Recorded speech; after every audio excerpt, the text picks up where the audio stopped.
Hello everyone, welcome to today's video. Today I'll be going over my second round game of the 2022 Ohio Championship Qualifying matches. My opponent for this round is a 2Q, and yeah, let's get into it. If you're not sure what the Ohio Championship is, it is to crown the best player in Ohio. So the finals is going to be at the Midwest Open, which is going to be on March 12th. And so to qualify for the finals, there was a qualifying tournament that featured players only who are only residents in Ohio. So yeah, let's go into it. And we'll see, if you saw the last game, we'll see a lot of themes from last game appear again in this game. And when we get there, we'll talk about it. So this move is a little, not even unusual, but you want to play this move when you have the ladder. And since white has, here I'll show you the ladder. Since white has the ladder here, because you have the stone in the opposite corner, didn't really need to read it, but yeah, it should go to the white stone there. So whenever you basically have a stone on the other side, you more likely than not have a ladder. If you don't have one, this is considered pretty good for black. So only do this jump if you have a ladder. Now for black has two options, or black has many options. Yeah, one of them is pushing, and if they extend, now you cut here. You cut on the inside now, because there's no way white's going to just take, because it's very similar to the 3-3 Joseki, except black exchanged O16 for N17, which is of course a very bad exchange for white. So white has to go this way, and again, we're not going to crawl in the second line. Instead, we go this. We bump the goblin's nose. White has to come under. We come on top. The Atari is too big. Regardless of where white goes, black would take it, so white has to push, and then black can leave it. Or more likely than not, will leave it. Black already pushed white down enough, so can just go elsewhere. So that's one option. The other option is, okay, there's a ladder, so let's play a ladder breaker. And in the game, black pushes once, does not cut, but plays there. Yep. So this is a ladder breaker, and even if they don't play a ladder breaker, you basically want to fix it as soon as possible, because anytime there's something hanging in the balance because of a ladder, you don't want to have to wait 50 moves down the line when things are more dire, right? So you want to, if there's a ladder situation, you want to fix it ASAP. Black pushes. Probably, if you're going to push, like, no need to push. Just play your move. Wasted co-threat. White's going to answer that regardless. And you take away your own liberty, which all these things may not come up, may not matter, but they could matter. So white then fixes, and then black plays here. And this is pretty uncommon. I think it's become more common because of AI, but yeah, let's see if we both actually make mistakes here. So after the Hane and extend, the normal move for black is to then invade the 3-3, and something like this would happen, where Hane, here black can either connect or Hane, but you can see black gets this side and this stone here. While it looks like it's close to white's wall there, it's pretty hard for white to actually swallow. So that's a move, but black goes here. This is not really Joseki, I don't think. The reason being is white can just give up the two stones if white needs to. So what black should do is, at this point, maybe Hane first. The order of moves here is important. Maybe push here now. And the idea here is, well, I'll show you what happens in the game and white's mistake. So this move is a mistake. White can just simply Atari and capture. The reason why is, if black goes here, white's not going to block now because, of course, Atari and capture. But as I just said, white is not invested in those two stones. So if black pushes, white can just extend. And white has gained a lot in the corner. So that's why initially black should ask white what white wants to do. Because at this point, let's say white wants to block, then you can double Hane. But if white just extends, maybe even extend once more, And then now we know, okay, I can't double Hane, I'll just do something else. So there's an order of moves here. Like, I'm not even sure the Hane first is good. Maybe directly pushing is good. But black needs to ask white, do you care about those 2 stones? Because again, maybe white does care about them. But now you can double Hane because of the weakness it creates. So there's an order of moves here that both players got incorrect, basically. So what happens is Hane, yeah, I did not cut, sadly. And yeah, here I think black can just Atari and even just keep the corner. Again, with that weakness still there on the left side, right? The bamboo joint weakness there, and white doesn't have a pincer from it. This is pretty, and black takes the whole corner. This is pretty good for black. But black instead pushes, and I block. So because I fix as opposed to cut at D2, I can actually block here. So black cuts, cut and Atari. Black fixes, Atari down, and so white gets the corner, but gets cut off in the outside, and black has 2 potentially weak groups. Yeah, so probably evenish. Maybe white's a little better because white just has 1 less weak group, but we'll see. So black immediately fixes. That's probably okay. You want to try to make white as uncomfortable as possible first. So playing a move like this really makes it uncomfortable for white. Like, white is unable to cut here because of how weak the 3 stones are there. If white has to do something like this, even this 1 exchange, yeah, it's still not easy for white if something like this happens. White's shape is pretty bad. All right, something like this. Yeah, white only has so many liberties. So yeah, although sorry, maybe black pushes once more, and so yeah, it's pretty ugly. And so black wants to destroy white's shape first to see if white really cares about those 3 stones. Of course I do, but yeah, if I do, and both players know that white cares about them, black should make white as uncomfortable as possible. But when I can just jump here, you can see my shape's a lot nicer. It's a lot easier to navigate. So black plays here, and then I jump. And this was a perfect time for black to just extend. You have to help your weak groups. So black already fixed the bottom here, and sure, maybe white can push. So what? I keep the majority of the bottom. I shouldn't think that I can get, 5th, 6th, 7th line territory. But black refuses to budge, and black shoulder hits. But this allows white to be able to pincer. And you can see now black is not alive there on the left side there. He attaches, and I just pull back. Again, willing, just fixing my shape and willing to let black live. Again, I think this move's pretty soft. I think I can just break black's shape here, but I wanted my own good shape. Yeah, now that I'm looking at it, this move is just better. Yeah, black can't fix both weaknesses. But I was just so focused on my shape that I just fixed mine. And again, black needs to help their groups. Like in the first round game, black had a weak group on the bottom and invaded right next door on the left. Well, black has this weak group on the left side, and black makes a nearby group in the upper left. So this move it's just too much. You gotta help your groups. You gotta help your groups. Keep in mind that let's say black does just do this. White is not alive in the center. So again, if white does something like this, then white's the foolish one, who is then leaving their weak groups to be potentially attacked. So black needs to help their groups. When they don't, bad stuff happens. So I'm able to attach here and connect.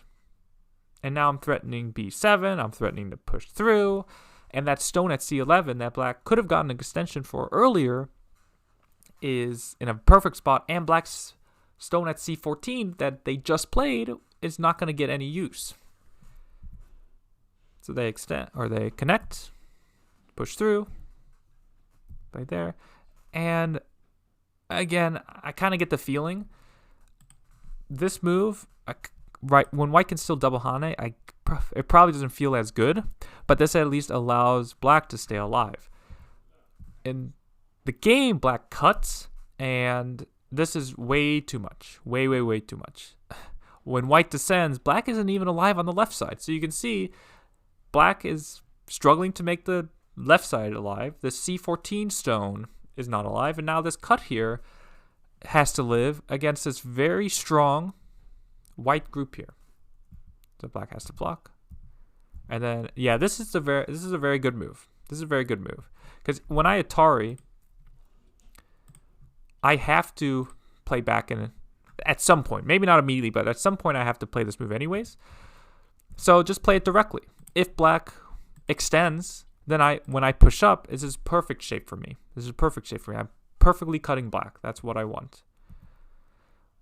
When they do this one, though, now I can Atari through.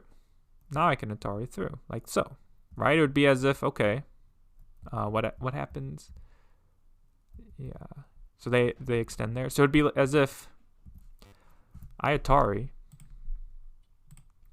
and when I go here, they would bump here. Do you see how strange of a move that is? So that's why just jumping is better. Just jump here. And so now black shape is getting... Yeah, black scoops are just... Even though it is still a fight technically, white scoops are just much stronger. Extend. And so I kill the left side. And yeah, that's huge. Because whenever there's a fight, you have to think about, okay, what did I get in exchange, right? What did both sides get? And you can see black... What did black get? Black got some moves on the bottom, but black got some floating stones here. Black got some floating stones here. Yeah. Very bad result for black. Very, very bad result for black. They attach. Again, they attach. So it's a fighting technique. I talked about it in the last qualifying match review that I did. But black's trying to get some forcing moves against these stones here, which is a nice idea by black. Problem is both sides that are trying to attack white are too weak. So it just won't work. Simply put, it won't work. So black pushes or jumps, and I push. Yeah, this is a nice move. And here I could just simplify and Hane. This perfectly captures the 3 stones, but then black could block. And yeah, it'd be a different game. But I didn't want to see black connect all the way up to the 9th line, so I went there. And because I don't need to be so quick to live that small, so when I kill the left side, I'm still okay. So now they block. So there, just for Aji, right? They have to protect there. They can't do anything else because this cut works. And again, that's when you play up so close to your opponent's wall or thickness, it's very hard to navigate because you have very few liberties. So black had to connect, and then I peep. Got to save those left stones still. And they play there, but then I can extend. So not 100% alive yet, or dead yet, but the upper left is dying, the left side's dead.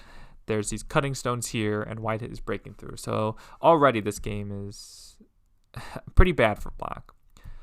So I just keep coming out. Atari, yeah. So at this point, like black has to do something, but like white has such a comfortable lead that white doesn't need to do anything too crazy.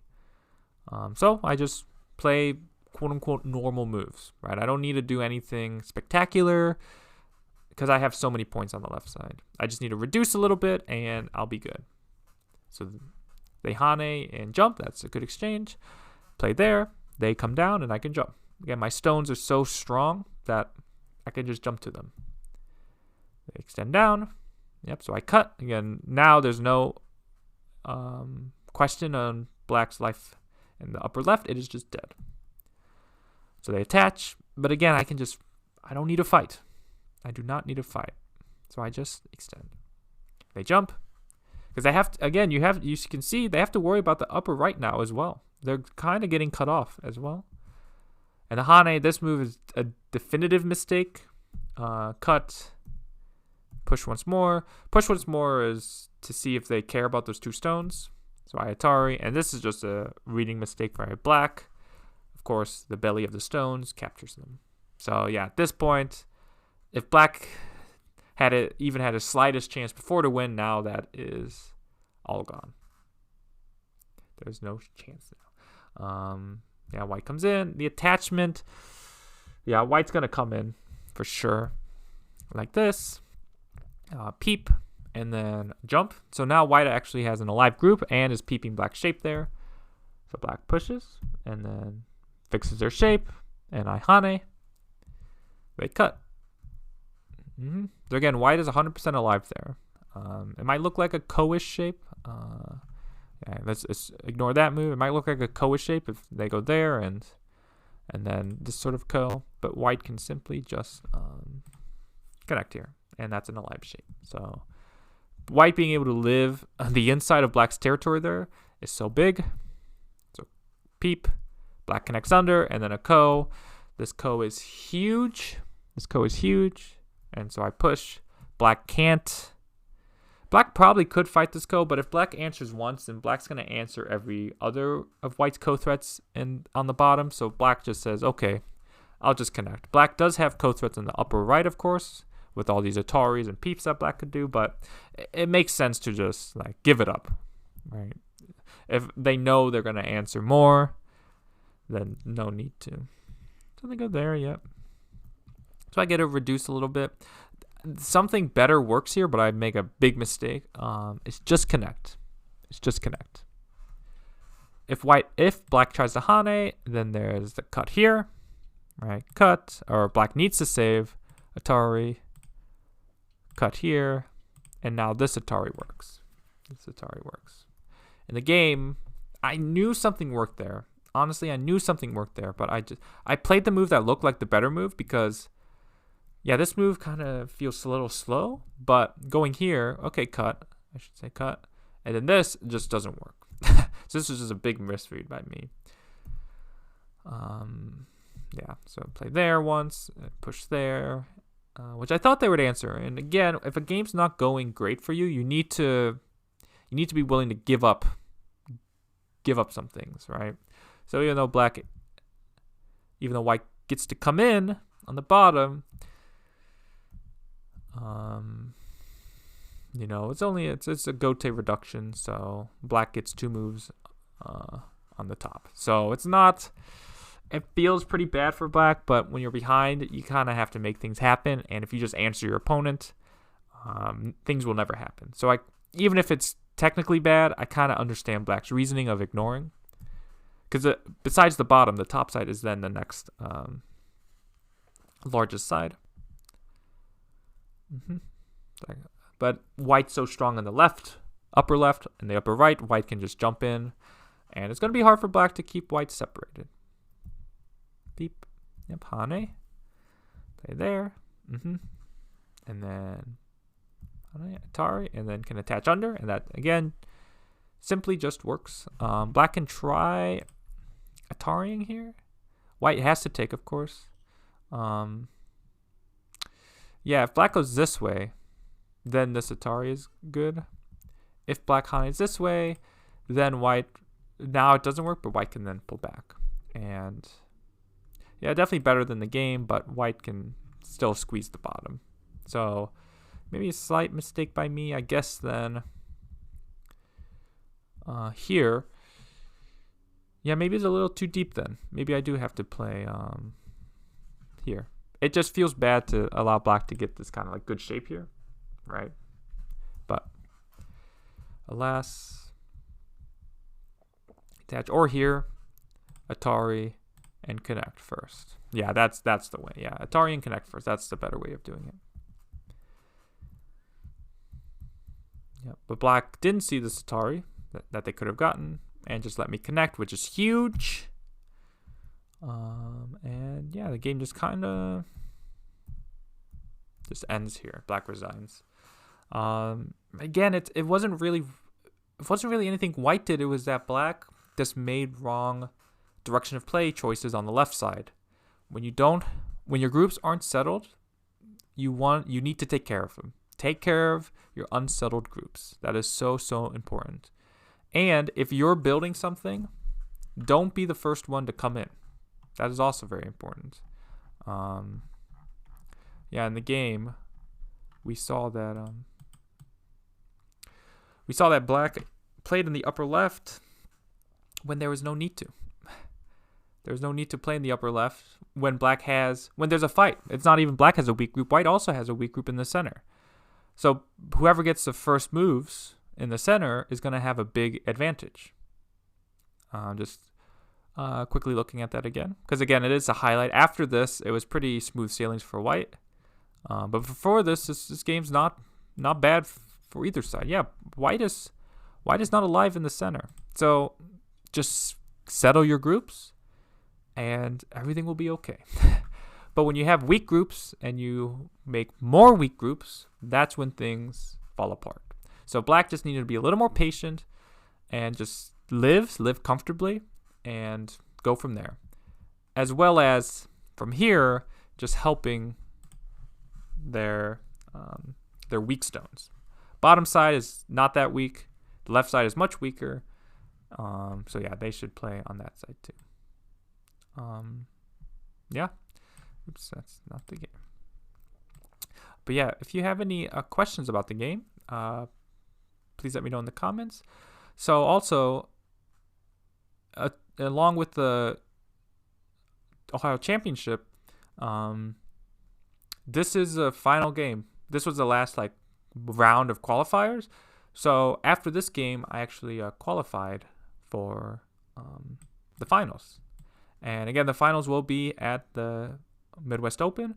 But the cool thing about it is my opponent for the finals is going to be my father, actually. And he himself is around 1 dan, 2 dan AGA. So even though the game's going to be even, I think the game's going to be really fun. And what a cool opportunity for both of us. So I'm looking forward to that a lot. But yeah, if you have any questions or comments about the game, please let me know.